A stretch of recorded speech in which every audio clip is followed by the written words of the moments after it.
ऋचा लगभग चीखते हुए मैं कमरे से निकली।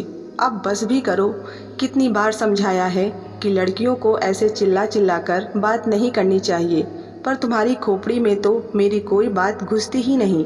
कॉलेज नहीं जाना है क्या? और उत्तम, आप भी बस हद करते हैं। जवान बेटी के साथ क्या कोई इस तरह? मैं चाह कर भी अपने आप को काबू में नहीं रख पाई और भर्राई आवाज़ में आधी अधूरी ही सही मन की भड़ास निकाल ही दी। शांत प्रकृति की होने के कारण क्रोधित होते ही मुझे घबराहट सी होने लगती है, इसलिए पल भर में ही लगने लगा कि अंदर कुछ टूटने फूटने लगा है। ऐसा महसूस हो रहा था मानो मैं अचानक ही असहाय सी हो गई हूँ। ऋचा और उत्तम की धमा चौकड़ी और घर के कोने में दुबक कर एक दूसरे के कानों में गुपचुप बतियाने की प्रक्रिया ने मुझे निढाल करना शुरू कर दिया था। अपनी संवेदनशीलता से मैं स्वयं धराशायी हो गई। मेरी आंखें अनायास छलक उठी। मृदुला, क्या हो गया है तुम्हें? उत्तम ने मेरे दोनों कंधों को थामते हुए पूछा। मैं और ऋचा तो हमेशा से ऐसे ही थे। ऋचा कितनी भी बड़ी हो जाए, पर मेरे लिए वो हमेशा वही रहेगी, नन्ही मुन्नी गुड़िया। हाँ, ये तो ठीक है, पर मेरे होठों पर अचानक जैसे किसी ने ताला लगा दिया। अंदर की बात अंदर ही अटकी रह गई। मैं सच्चाई नहीं बोल पाई। जिस सच के कड़वेपन को महसूस कर मैं अंदर ही अंदर तड़प रही थी, उस बात को उजागर करने के ख्याल मात्र से भी दिल सहम सा जाता था।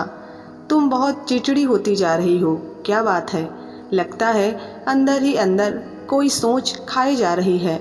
मेरे हाथों को अपने हाथ में लेते हुए उत्तम ने मुझे अपने साथ सोफे पर बिठा लिया। हम दोनों एक दूसरे के सुख दुख के सहभागी हैं। मुझे बताओ, आखिर बात क्या है? कुछ नहीं। एक झटके में उत्तम के हाथों को मुक्त करते हुए मैं उठ खड़ी हुई। उत्तम की ऐसी चिकनी चुपड़ी बातों से अब मुझे नफरत सी होने लगी थी। सोचने लगी, कितना झूठ बोलता है उत्तम। क्या ज़रूरत है उसे ये कहने की कि मैं उसके सुख दुख की साथी हूँ?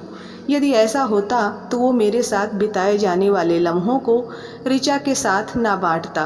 मैं विकल हो उठी तो प्रयास किया कि सोफे पर पड़े बैग को कंधे पर लटकाते हुए तत्काल घर से बाहर निकल जाऊं, पर ऋचा दरवाजे पर दोनों हाथ फैलाए खड़ी हो गई।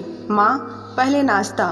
नहीं, मुझे भूख नहीं है। ऐसे कैसे भूख नहीं है? ऋचा ने मुझे धकेलते हुए खाने की मेज पर बिठा दिया। माँ, मुझे लगता है आप रात दिन मेरी शादी को लेकर परेशान रहती हैं, पर अभी मेरी उम्र ही क्या है, और फिर मैं कोई काली कलूटी तो हूँ नहीं जो लड़का मिलना मुश्किल हो जाएगा। क्यों पिताजी? ठुनकती हुई ऋचा ने मुझे खुश करने का प्रयास करते हुए उत्तम से पूछा। बिल्कुल सही। पल भर पहले मेरे चिंताग्रस्त चेहरे को लेकर बेहद गंभीर हो उठे उत्तम ऋचा की बात सुनकर फिर से चुलबुले बन बैठे। पर ऋचा, तुम्हारा शरीर जिस तरह से मोटा होता जा रहा है, उससे तो लगता है कि तुम्हें कोई अच्छा लड़का मिलने से रहा। माँ, देखो ना, पिताजी हमेशा मुझे मोटी कहकर चिढ़ाते रहते हैं। मेरी प्लेट में गाजर का हलवा परोसती हुई ऋचा बोली। जानती हो माँ, पिताजी ने मुझे एक भी चम्मच गाजर का हलवा खाने को नहीं दिया, इसीलिए तो मैं इनसे लड़ रही थी। अब तुम ही बताओ, क्या मैं सचमुच इतनी मोटी हूँ? मैं ऋचा के सवाल का कोई जवाब ना दे पाई, बस आंखें तरेर कर उसकी ओर देखते हुए ये जतला दिया कि मुझे उसका बातचीत करने का ये ढंग बिल्कुल पसंद नहीं आया। नाश्ता गले के नीचे नहीं उतर रहा था। मैं उठ खड़ी हुई। ये क्या माँ, पूरा तो खा लो। नहीं बस। ऋचा, रहने दे। लगता है तेरी माँ डाइटिंग कर रही है। इन्हें शायद इस बात का डर है कि कहीं तुम खूबसूरती में इनसे बाजी ना मार लो। और दोनों की खनकती हंसी अंगारों की तरह मेरे कानों से टकराई। मैं रुआंसी हो उठी। सोचा दौड़कर दम घोटू माहौल से बाहर निकल जाऊं, पर अचानक बढ़ते कदम रुक गए। ऋचा, तुम भी चलो ना, तुम्हारे कॉलेज का तो समय हो गया है। ऋचा को मैं छोड़ दूंगा, तुम जाओ।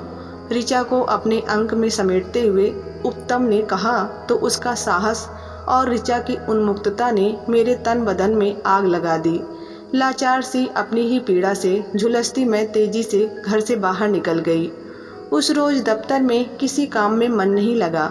थोड़ा बहुत काम जैसे तैसे निपटा कर मैंने ढाल सी कुर्सी पर बैठी रही। चिंता में डूबे मेरे दिल और दिमाग में बार बार वही दृश्य आता जाता रहा। जब उत्तम ने ऋचा को अपने पास खींच लिया था, मन में कुलबुलाहट होने लगी कि पिता पुत्री में ऐसे प्रेम प्रदर्शन का बुरा लगना अस्वाभाविक है। पर उत्तम तो ऋचा के सौतेले पिता हैं, यानी मेरे दूसरे पति। इस बात को मैं कभी भूल ही नहीं पाती थी। सालों पहले का दृश्य आंखों के आगे साकार हो उठा, जब उत्तम सागर की मौत की सूचना मेरे घर देने आया था। विधवा होने की सूचना मिलते ही मैंने दीवारों से बाहें टकराते हुए चूड़ियाँ तोड़ डाली थी। मुझे लगा था मेरे साथ मेरी तरह चीत्कार करने वाला उत्तम मेरी पीड़ा का सच्चा सहभागी है। वो बोला, भाभी अब हम कैसे जिएंगे? सागर के बगैर तो मैं 2 कदम भी नहीं चल सकता। उत्तम के असहनीय वार्तालाप ने मुझे मजबूर कर दिया था कि मैं तत्काल आंसू पोंछ डालूं और उसको संभालने का प्रयास करूं। बिना कुछ सोचे समझे मेरे सीने से लगकर उस रोज़ वो इतना मासूम लगा था कि मैं देर तक उसे अपनी बाहों में समेटे रही। उसके आंसुओं ने मेरे आंचल से चुपके से दोस्ती कर ली थी। उसके बाद उत्तम जब भी आता, कभी मेरे सिर पर हाथ फेरकर संरक्षक बन जाता, तो कभी मेरे आगोश में छिपकर एक नन्हा बालक। तब ऋचा 2 साल की थी। ऋचा के पिता यानी सागर ने मुझे कभी अकेले चलना नहीं सिखाया था। हर वक्त मेरे हाथों को अपने हाथों में लिए चलता था। मैं कभी अगल बगल देखकर ये जानने का प्रयास न करती कि जिस राह पर वो मुझे लिए जा रहा है वो कहाँ जाकर ख़त्म होती है। मेरी आंखें तो सागर के तेजस्वी चेहरे पर टिकी रहती थी, पर वो अचानक मुझे नन्ही ऋचा के सहारे ऐसी जगह छोड़कर चला गया जहाँ से ना तो मुझे आगे का मार्ग पता था ना पीछे का। अचकचाई सी जब भी मैं इस अनजान शहर में इधर उधर नज़र दौड़ाती तो सिवा उत्तम के कोई और मुझे नज़र न आता जिसे मेरी आंखें पहचानती हूँ। मैं उत्तम के सहारे की मोहताज थी और वो मेरे सामीप्य का। इसीलिए तो एक दिन उसने भाभी और आपकी सारी सीमाओं को लांघकर मेरे हाथों को थाम लिया और पूछा, मुझसे शादी करोगी? मैं अचंभित आवाक सी उसे ताकती रह गई। मासूमियत से मेरे सीने से लग जाने वाला उत्तम कभी मेरे सामने ये प्रस्ताव रखेगा, इसकी तो मैंने कभी कल्पना ही नहीं की थी। यदि कभी ऐसी कल्पना की होती तो उसके द्वारा पूछे जाने वाले इस संभावित प्रश्न का एक उचित उत्तर भी तैयार कर लेती, पर मैंने तो इस बारे में कभी सोचा ही नहीं। समझ में नहीं आ रहा था कि क्या जवाब दूं। मेरे जीवन से सागर की कमी की परिपूर्ति करने की इच्छा रखने वाला उत्तम उस समय मेरे लिए पूजनीय था या एक ओछी प्रवृत्ति वाला स्वार्थी इंसान, मैं समझ नहीं पा रही थी। मुझे सशंकित देखकर उसने कहा था, मृदुला, तुम्हारे साथ मेरा नाम जुड़ गया है। लोग तरह तरह की बातें बनाने लगे हैं। मेरी माँ ने मेरा रिश्ता कहीं और करना चाहा था, पर मैं उसके लिए तैयार नहीं था। तुम कभी ये न समझना कि मेरे मन में तुम्हारे प्रति जो स्नेह है उसमें वासना छिपी है, पर किसी और से शादी करके मैं तुम्हारी और ऋचा की देखभाल में असमर्थ हो जाऊंगा। मैं तुम दोनों को असहाय नहीं छोड़ सकता, इसीलिए ये प्रस्ताव रख रहा हूँ। मैं विस्मित सी उसे देखती रह गई। कितना अनोखा और निराला सा था उसका ये प्रस्ताव। मेरी भावनाओं में, मेरे हृदय में और मेरी आंखों की गहराइयों में उसने कब और कैसे कब्जा कर लिया मैं जान ही ना पाई। जब उसने मेरे रोम रोम को जीत लिया था तो इनकार भला मैं किस मुँह से करती। उत्तम के सामने मेरा झुका हुआ सिर मेरी मौन स्वीकृति का सूचक बन गया था और समाज के रीति रिवाजों और दकियानूसी परंपराओं से लड़ते हुए उत्तम ने मेरी मांग में तारे सजा दिए। उत्तम ने मेरी और ऋचा की ज़िंदगी में बहार ला दी थी। ऋचा के साथ कभी अनजाने कोई अन्याय ना हो जाए, इस विश्वास को अंजाम देने के लिए उसने कभी एक और बच्चे की इच्छा नहीं की। लेकिन मेरी खुशियों को रोशन रखने के लिए अपनी आकांक्षाओं से दीप जलाने वाला उत्तम अचानक बदलने लगा था। उसके जीवन से मेरा अस्तित्व धीरे धीरे खत्म होता जा रहा था। अब ऋचा ही उसकी सब कुछ थी। यौवन की दहलीज पर खड़ी ऋचा को अच्छे बुरे की शिक्षा देते देते मैं हार गई थी, पर वो पिता के साथ करने वाली अपनी शरारतों में जरा सी भी कमी नहीं करती थी। एक पुरुष और स्त्री के रिश्ते में थोड़ी सी दूरी कितनी ज़रूरी है, इस बात को ऋचा और उत्तम ने नज़रअंदाज कर दिया था। उन दोनों के बीच का ये गहन रिश्ता मेरी नज़रों में तब संदेहास्पद हो उठा था जब उत्तम ने पुरानी फैक्ट्री का काम छोड़कर एक नई फैक्ट्री में नौकरी कर ली थी। इस नई फैक्ट्री में हमेशा उसकी शिफ्ट ड्यूटी रहती थी और जब रात की ड्यूटी रहती तब ऋचा और उत्तम दोपहर को घर पर अकेले ही रहते थे, क्योंकि ऋचा के कॉलेज का समय दोपहर के 1 बजे तक ही था।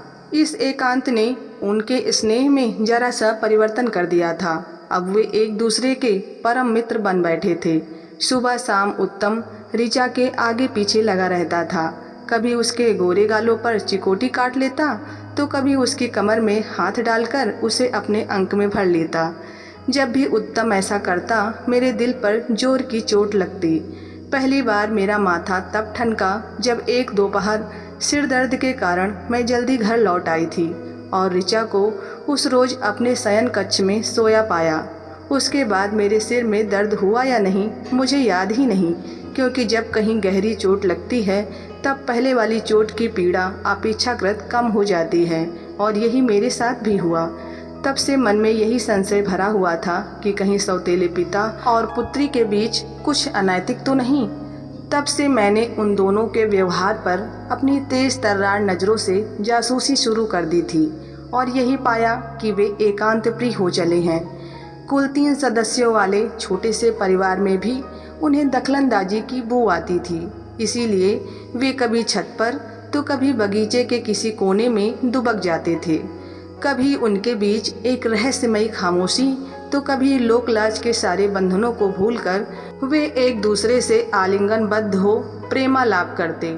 उनके बीच में मैं उपेक्षित थी, ये विचार मेरी आंखों को गीला किए जा रहा था। जी तो यही चाह रहा था कि खूब रोऊं, पर कार्यालय में मेरा रोना अशोभनीय कहलाता, इसीलिए अपनी भावनाओं को संयत करने का प्रयास किया।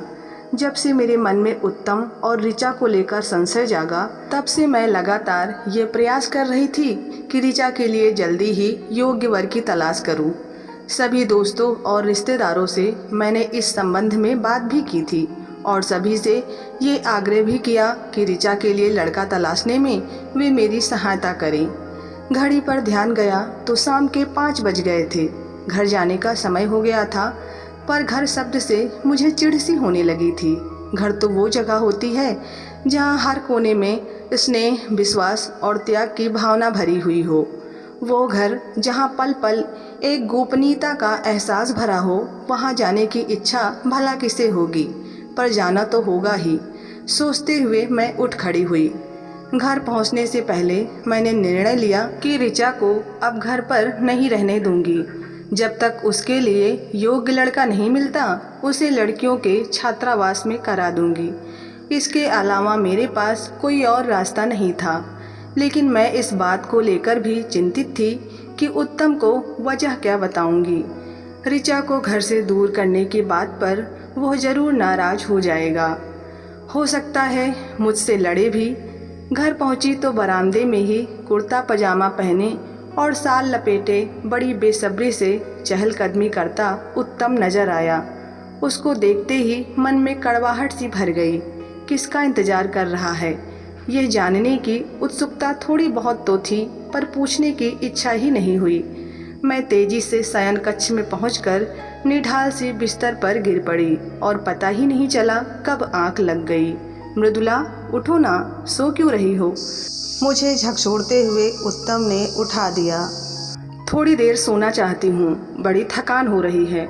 मैंने बेरुखी से अपनी बात कह दी और ये जतला दिया कि उसकी बात मैं मानना नहीं चाहती। मृदुला, इस बार जरा सख्ती से उसने मुझे खींचकर उठा दिया। मैं अचकचाई सी उठ बैठी और उत्तम के इस अजीबोगरीब व्यवहार के कारण विस्मित सी उसे ताकती रह गई। अभी तुम सो नहीं सकती, जल्दी से मुंह हाथ धोकर तैयार हो जाओ, नीचे मेहमान तुम्हारा इंतजार कर रहे हैं। कौन मेहमान? हमारी ऋचा का भावी पति अपने माता पिता के साथ आया हुआ है। क्या? मैं आंखें फाड़कर उत्तम को देखती ही रह गई। तुमने पहले क्यों नहीं बताया? मैं तुम्हारा ही तो इंतजार कर रहा था। मैं और ऋचा मिलकर तुम्हें सरप्राइज देना चाहते थे, इसीलिए तुम्हें पहले से नहीं बताया। इस लड़के को ऋचा ने स्वयं पसंद किया है।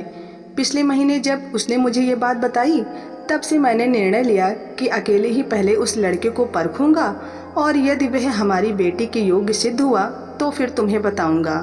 मैं पिछले 15 दिनों से इसी काम में लगा हुआ था। लड़का डॉक्टर है। कई लोगों से मिलकर मैंने पता लगाया और जब आश्वस्त हो गया तो आज उसे घर पर बुला लिया ताकि तुम उससे मिलकर बाकी की कार्यवाही करो। मैं हैरानगी से उत्तम को देखती रह गई। आज हम दोनों का इरादा तुमको सरप्राइज देने का था, पर तुम इतनी थकी थकी सी लग रही थी कि पल भर के लिए हम भी परेशान हो गए। लड़के वाले शादी के लिए जल्दी कर रहे हैं। एक बार बेटी का बोझ सिर से उतर जाए फिर मेरी ज़िंदगी में सिर्फ तुम ही तो रह जाओगी। अभी शायद मेरा प्यार बट गया है, इसलिए तुम्हारी तकलीफ़ को देखकर भी कुछ नहीं कर पा रहा था, पर कुछ दिनों बाद मेरी ज़िंदगी में तुम अकेली रह जाओगी। तब से मैं तुम्हें कभी परेशान नहीं होने दूंगा। अच्छा, अब जल्दी से तैयार होकर आओ। मेरे गालों पर थपथपाता हुआ उत्तम बोला और बाहर निकल गया। ऋचा के प्रति उत्तम के निश्चल स्नेह को देखकर मेरा सिर शर्म से झुक गया। मैं सोचने लगी कि कितने गंदे हो गए थे मेरे विचार कि मुझे सरप्राइज़ देने की उनकी गुपचुप तैयारी में मुझे उनका आपत्तिजनक प्रेमालाप नजर आया। बहुत प्रयास किया कि अपने आप को संभाल लूं, पर रो ही पड़ी। जल्दी ही आंसुओं ने मन का सारा मैल धो डाला। कहानी पसंद आई हो तो वीडियो को लाइक और चैनल को सब्सक्राइब करना ना भूलें। धन्यवाद।